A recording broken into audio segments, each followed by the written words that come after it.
Bom dia, estamos começando mais um Sindicef em Movimento, um programa do Sindicato dos Trabalhadores do Serviço Público Federal no estado do Rio Grande do Norte, mas que é aberto a toda a população. Muita informação jurídica, esportiva e principalmente discussão política, né? Então esperamos vocês para todo o programa.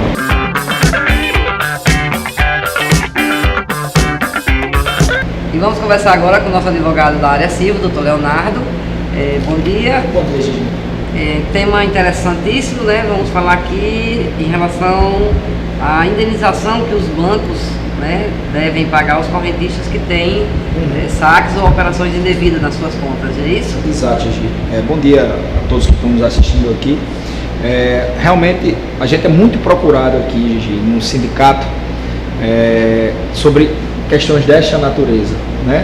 Movimentações bancárias estranhas, alheias ao conhecimento do cliente, né? Ou seja, empréstimos ou até transferências bancárias não autorizadas pelo cliente do banco, e que o judiciário vem entendendo que essas movimentações indevidas, né, sem o conhecimento muitas das vezes do cliente, ela é motivo para uma indenização, quer seja a indenização material, ou seja, a restituição do valor que foi retirado da conta do cliente, bem como uma indenização por dano moral, porque muitas das vezes essas transferências, esses saques indevidos causam um abalo moral, porque às vezes o correntista ou o cliente do banco, ele fica por algum período sem poder acessar os valores que estavam depositados na sua conta, e que com isso ele deixa de pagar as suas contas, né? Ele não tem valores para sobreviver, né? Nós estamos falando da pessoa assalariada, que o salário caiu e por algum motivo foi transferido, ou houve um saque indevido de algum valor. Como é que ele vai sobreviver? Geralmente você faz um requerimento administrativo, o banco vai analisar, leva uma semana, 10 dias, aí muitas vezes alega que não tem culpa, que foi culpa de terceiro, ou tenta até às vezes responsabilizar o próprio cliente, dizendo que a movimentação foi por alguém da família dele, com a senha. Isso é muito comum acontecer isso, né? Nós temos ações aqui no sindicato dessa natureza, graças a Deus ganhamos essas ações, né? Então é muito comum acontecer isso. E o cliente, como é que ele fica durante esse período? Sem poder movimentar, sem poder ter acesso ao valor que lhe cabe, e com isso ele não tem condições de pagar as suas contas. Então muitas vezes vai um corte de energia, um corte de água no fornecimento ou de algum outro serviço, o nome dele às vezes vai incluso no SPC e no Serasa por uma fatura que ele não pagou, fora, vamos dizer, os juros que ele vai pagar em atrasos determinados. Quer dizer, é um prejuízo, um abalo que ele tem indevida, né? Ele não deu causa para isso. Então é sim responsabilidade dos bancos. O banco, ele tem o dever de zelar pelo aquele patrimônio que ele está guardando, que é um contrato incomodado, você está guardando aquele valor lá, entendeu? Então é obrigatório o banco, além de restituir o valor que foi transferido indevidamente, em determinados casos, se comprovando que houve dano à moral da pessoa, e essa questão é uma questão muito subjetiva. É subjetivo sim, mas assim, eu acho que em 99% dos casos acontece, porque você está contando com aquele dinheiro ali, e de repente o dinheiro não está mais na sua conta, né? Quer dizer, você fica... Mr. M vai lá e some com o dinheiro. Fica completamente impactado com aquilo, né? Causa sim, Gigi, causa. Você está seguro que o seu dinheiro está seguro no banco. Exato. E de repente não está. Quem já passou por essa situação sabe bem Eu já passei. do que se trata, né? E já é a mesma coisa de um carro ser furtado. Você estaciona o carro, quando você chega o carro não está. É a mesma sensação, né? Não passei por isso. Então, mas assim, é obrigação do banco indenizar ao cliente, ao correntista, quando acontece uma situação desse tipo. Então, teve um problema como esse, né? Já pode vir imediatamente os filiados, claro, né? Filiados e filiadas. Recorre, já vem aqui na segunda-feira à tarde, no nosso plantão aqui da área civil. Não é um problema trabalhista, é um problema da área pessoal, e já aciona aí a justiça com o doutor Leonardo. Quanto antes, gente, quanto antes. Ok. Foi muito obrigado, doutor Leonardo. Bom dia para você. Bom dia, até a próxima.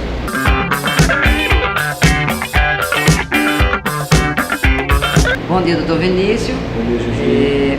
Vamos tratar hoje de ação que interessa diretamente para os nossos filiados e filiadas, sobre o o desconto, né, da Previdência sobre o texto constitucional de férias. O que é que você tem de novidades em relação a isso? A novidade é que foi julgada a repercussão geral. Essas ações foram ajuizadas em 2009, né, envolvem um período de prescrição de 5 anos, então nós teríamos direito a executar desde 2004.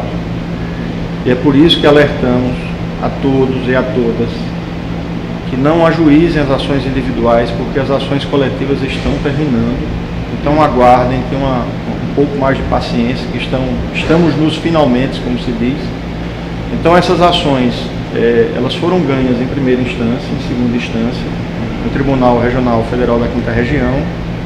A União, que eu digo isso, as autarquias, né, interpuseram recursos, esses recursos foram sobrestados para que se aguardasse um recurso paradigmático, um recurso representativo de controvérsia, tanto no âmbito do STJ e no âmbito do STF, com nome aí, um outro nome de repercussão geral. Essas matérias já foram julgadas por esses tribunais e agora o tribunal já está adaptando, ou não adaptando, não está se retratando das decisões no seu âmbito, né, no âmbito do Tribunal Regional da 5ª Região. E ainda tem recurso dessas decisões, mas os processos já estão caminhando para a sua fase final. Sua fase final dentro do processo de conhecimento, para que daí a gente parta para a sua execução. A questão da execução. Execução individual, normalmente como a gente faz individualmente. Então vocês vão ser avisados no momento oportuno sobre o desfecho dessas ações, para que a gente daí comece a fazer as devidas execuções. Eu queria só que você entrasse em 2 aspectos, né? Eu queria que você explicasse quando você fala em ações coletivas, né, para as pessoas entenderem que não é uma única ação coletiva, né? Tem as diferenças, tem as ações que você entra quando é determinado ente público, e o outro aspecto que era essa questão do assédio, né, de outros escritórios, de outros advogados, em relação a essa ação, você explicasse o perigo disso. Exato. As ações são coletivas de abrangência para toda a categoria, né? Toda a categoria representada pelo sindicato. Foram ações ajuizadas por esse sindicato, pelo SINCEF. Então, como eu disse, tem um período abarcado nessa ação que vai ser objeto futuro de execução de 2004 em diante. O que ocorre é que muitos advogados, outros colegas, eles propõem essas ações individualmente com prejuízo para as pessoas, né? Talvez não conhecendo as ações coletivas que já foram propostas pelas entidades, ou conhecendo e fazendo vista grossa disso. Assim, mas o fato é que as ações coletivas nossas abarcam todo esse período, e se o servidor fizer o ajuizamento individualizado agora, terá um prejuízo na prescrição, quer dizer, vai obter somente um período daquele maior a que teria direito com relação à restituição do PSS sobre o texto de férias. Então é por isso que a gente alerta, faz a advertência e pede cuidado no ajuizamento dessas ações, porque essas coletivas já abarcam um período considerável e que vai ser todo ele objeto de execução futura. Ok. Pois, muito obrigado, doutor Vinícius. Fica aí o alerta, né? Que tem as ações coletivas, só aguardando aí praticamente a execução, né? Para não cair aí no ponto do vigário e depois vir chorar as perdas aqui ou no escritório, né? Que quando não foram ajuizadas pela nossa assessoria. Então, muito obrigada e bom dia, até o próximo programa. Obrigado. Até o próximo.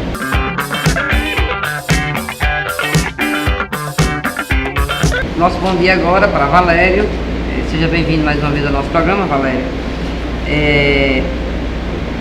Fora esses recentes escândalos, né, que aconteceram no Brasil e mais especificamente no Rio de Janeiro, já também há algum tempo temos a intervenção militar, né?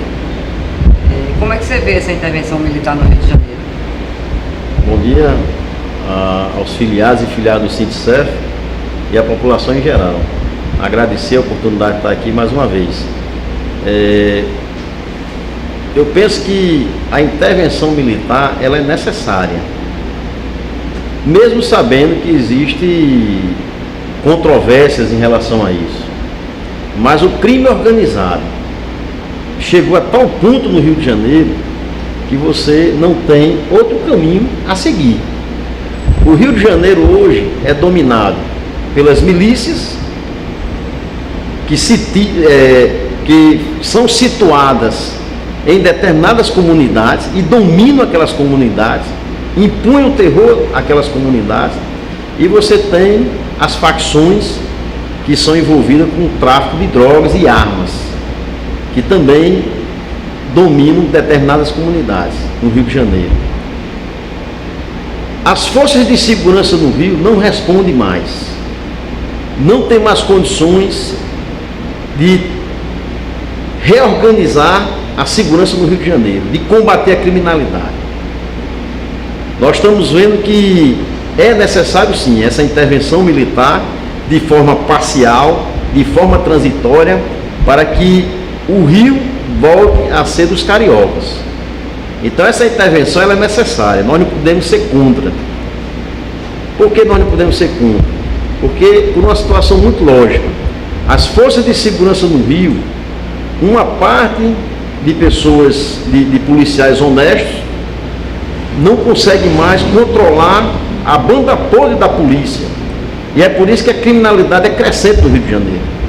Então é necessário uma força externa para poder coibir, para poder botar um ponto final, né, a esses assassinatos de pessoas inocentes que vêm ocorrendo no Rio de Janeiro, inclusive no sentido de coibir também a corrupção nas secretarias, na Secretaria de Segurança, na Secretaria de Saúde, na Secretaria da Educação, na Secretaria do Meio Ambiente.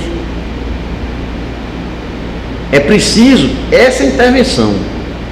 Nós, que não tememos a disciplina, que não temos medo do que é certo, só temos um caminho: concordar que essa intervenção ela é necessária e urgente, mas penso que ela tem que ser dentro dos limites da democracia. Ela não pode ser uma tábua de salvação para a população, porque a salvação do povo brasileiro está no voto. Na hora que o Rio de Janeiro elegeu Pezão, na hora que o Rio de Janeiro elegeu Pisciani, Cabral, Eduardo Paes e companhia, só poderia chegar a essa situação, certo? Só poderia chegar a essa situação, né? Um Estado controlado pela criminalidade. E nós sabemos que a maioria do povo carioca são pessoas honestas, são pessoas trabalhadoras, mas que estão dominados por essas organizações que são bem organizadas, que já demonstraram que, além de serem bem organizadas do ponto de vista financeiro, né, com imóveis luxuosos, com lanchas, com muito dinheiro no banco, mas também com um braço armado, que na hora que precisa eles vão lá e executam quem ele quer que seja executado. Então a intervenção no Rio de Janeiro tem que mostrar resultados. Quero interromper para fazer a seguinte observação. Você é um militante de esquerda, não vou dizer desde quantos anos não, né? Mas uma pessoa que já tem bastante experiência no movimento e que está surgindo com essa voz, destoando de todo o conjunto do movimento sindical, da esquerda em geral, né? Que é contra essa intervenção no Rio de Janeiro, né? Então você está trazendo aí alguns elementos dizendo por que é a favor e por que é a favor, e porque toda a esquerda, toda a sociedade organizada, né, é contra essa intervenção.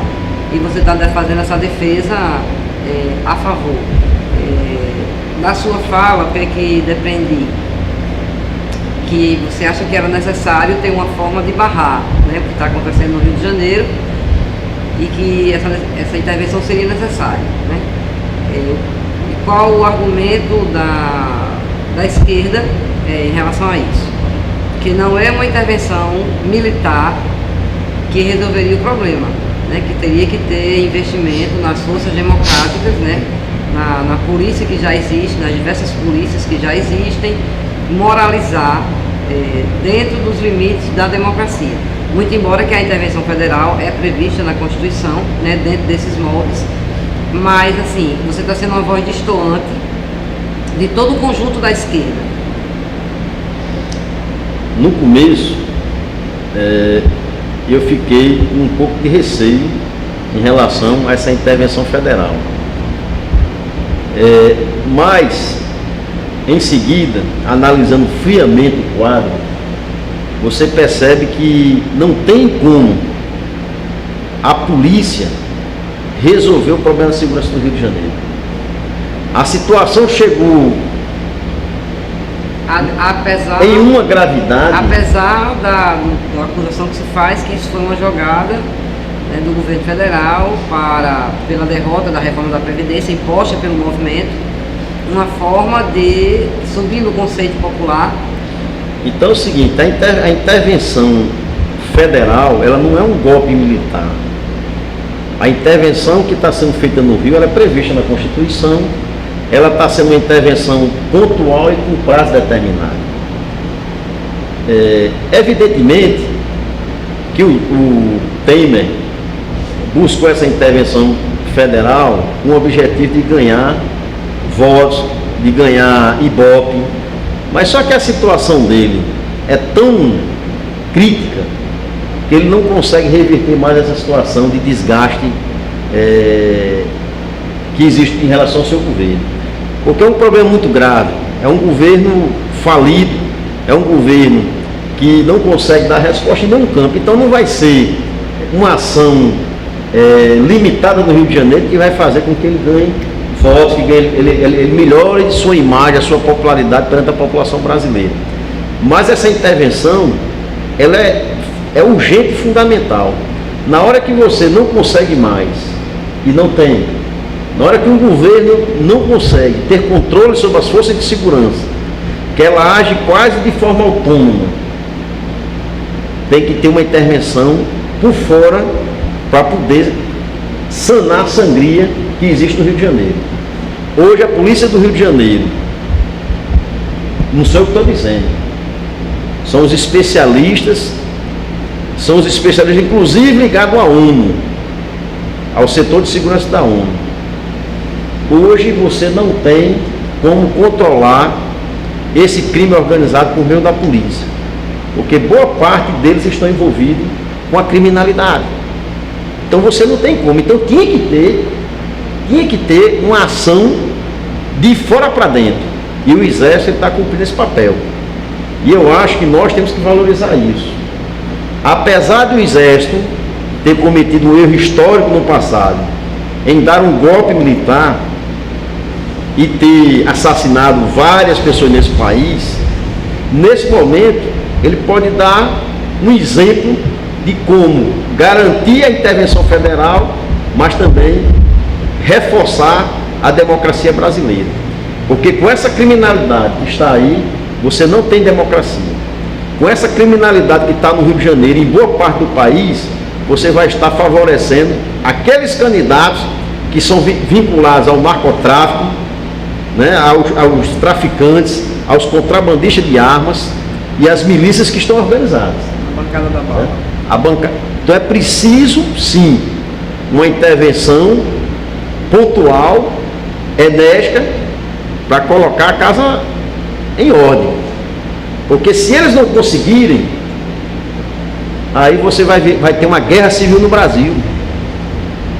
Se essa intervenção não consegue combater essa criminalidade no Rio, não consegue colocar a casa em ordem, vai ter uma guerra civil no Brasil, certo?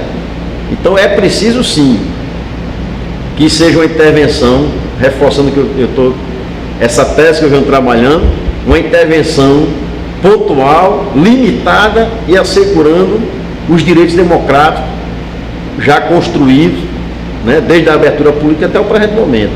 Certo? Se ela não tiver um outro viés de maior amplitude, vale a pena apostar, inclusive torcer para que ela seja vitoriosa. Nós precisamos colocar o país em ordem. E nós estamos vendo aí que a cada dia aumenta a desordem. Por quê? Porque os eleitos são os bandidos de sempre. E os bandidos de sempre são os corruptos de sempre.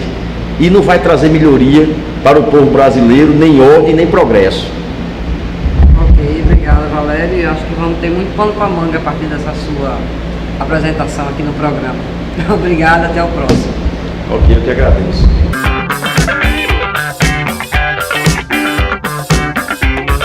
E mais uma vez estamos aqui com o nosso amigo João Vicente, prata da casa, né? Como se fala no futebol, né? Você também é prata da casa, Isso. filiado ao nosso sindicato e nosso comentarista esportivo voluntário, né? Diga-se de passagem. É verdade. Ô João, vamos falar um pouco aí do brasileiro, né? Série C e Série D. Como é que estão aí os times, os nossos times, né? Em relação a esse campeonato? Ok, Gi. Bom dia, né? Bom dia a todos. Vamos começar agora o Campeonato Brasileiro da Série C para ABC e Globo, né? São os clubes do Rio Grande do Norte que estão inseridos na Série C. O Globo teve a subida o ano passado da D para C e o ABC que teve a caída da B para C, né? Vão se encontrar agora na Série C. Estarão no dia 14 ou 15, ainda para definir, o jogo inaugural da Série C e o jogo entre eles. O jogo será no estádio Barretão, em Ceará-Mirim, entre Globo e ABC. A perspectiva, né, é que esses clubes, principalmente o ABC, porque é um clube de mais tradição, do clube que tem uma estrutura maior, que volte esse ano já a Série B, para que possa jogar o próximo ano. Porque não é fácil o futebol ser feito sem dinheiro. Hoje não tem como fazer. Você tem Eu acho que ter... tudo na vida você tem que ter dinheiro. Na vida, infelizmente. realmente. É a mola mestra. E principalmente o futebol, que o custo é muito alto, né? E o ABC, ele está perdendo esse ano, só porque desceu para a Série B, para a Série C, ele está perdendo 6 milhões de reais. Para você ter uma ideia, o ano passado... Faz muita diferença, Muita né? diferença. O ano passado o ABC estava pensando em receber essa quantia de 6 milhões, recebeu 4 milhões e 100, né? E mais o patrocínio da Caixa Econômica. Isso. Mas esse ano é 6 milhões. O ABC vai perder isso aí. Então é importante que o ABC e também o Globo, né? O Globo que é um clube de empresário, o Globo não é um clube que tem uma associação, é de empresário. E também visa a questão financeira, né? E o Globo também, evidentemente, que vai lutar para o seu acesso, a sua subida à Série B do próximo ano. Vamos aguardar. O futebol do Rio Grande do Norte precisa dar essa alavancada. Tá? Estamos muito por baixo e estamos passando por muita dificuldade na questão de não estar hoje na Série B ou Série A. Ok. E em relação à Série D?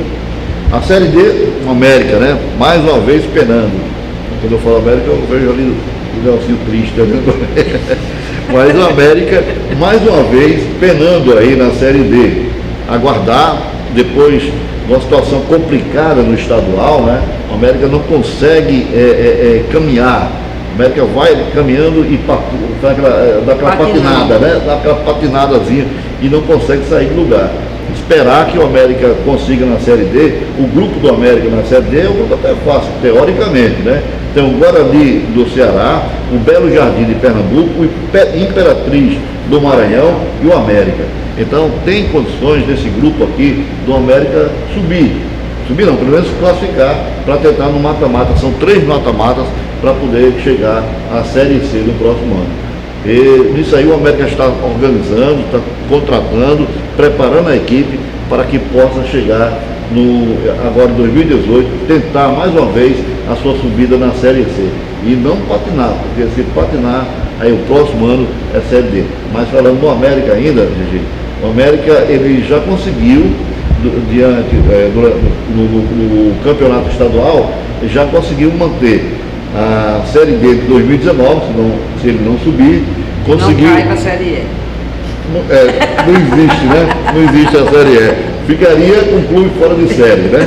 Um clube fora de série. Mas o América já conseguiu a sua permanência em 2019 para a Série D, se não conseguir passar esse ano, e também para para a Copa do Nordeste, no setor de grupos da Copa do Nordeste. Quer dizer, vai tentar classificação para jogar o próximo ano na Copa do Nordeste, que também dá um bom dinheiro, em torno de 600 a 700 mil reais. E também o América consegue a Copa do Brasil, que também é um dinheirinho. Então, o dinheiro vai começar a entrar lá no cofre do América, que esse ano de 2018 para 2017 foi muito amargo. Foi muito amargo, né? Então, desejar aí boa sorte na Série C para o ABC e para o Globo, na Série D para o América, né? Que todos os três consigam subir de letra, né? E que a gente tenha um bom campeonato, né? Então, aí, desejar boa sorte a todos os times nossos de Rio Grandense, né? Potiguares. Verdade, gente. Vamos torcer, porque é importante que os clubes cresçam. Crescendo, cresce todos nós. É isso aí. Obrigada, João. Até o próximo programa. Tá, ok.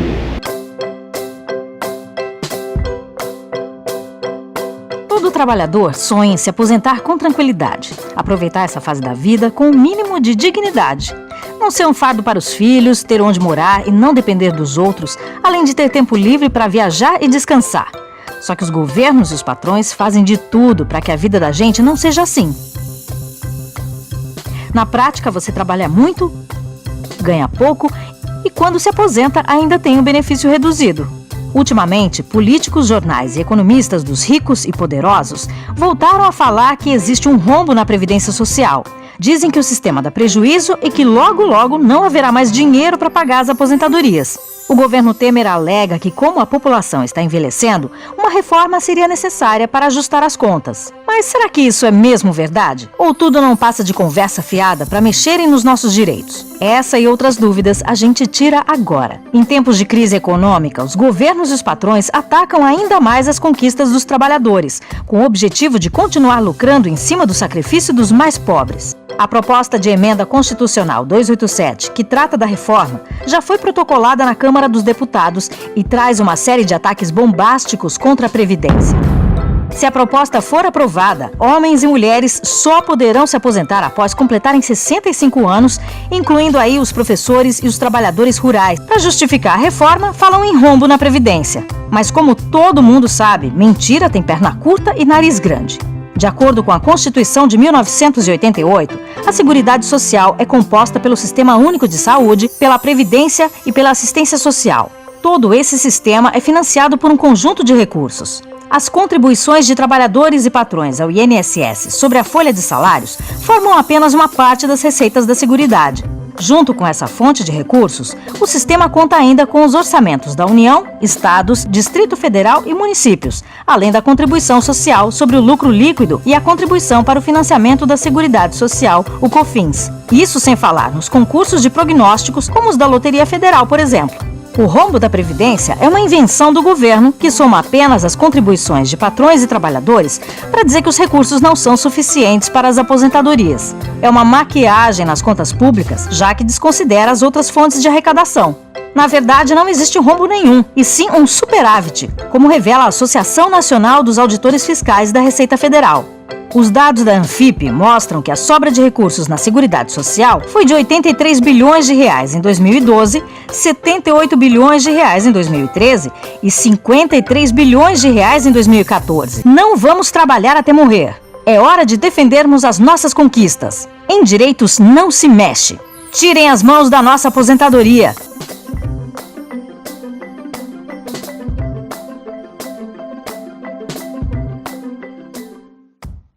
E estamos chegando ao fim de mais um Sintcef em Movimento. Próximo sábado teremos novamente discussões políticas, sobre esporte, área jurídica, muita informação para você. Até lá!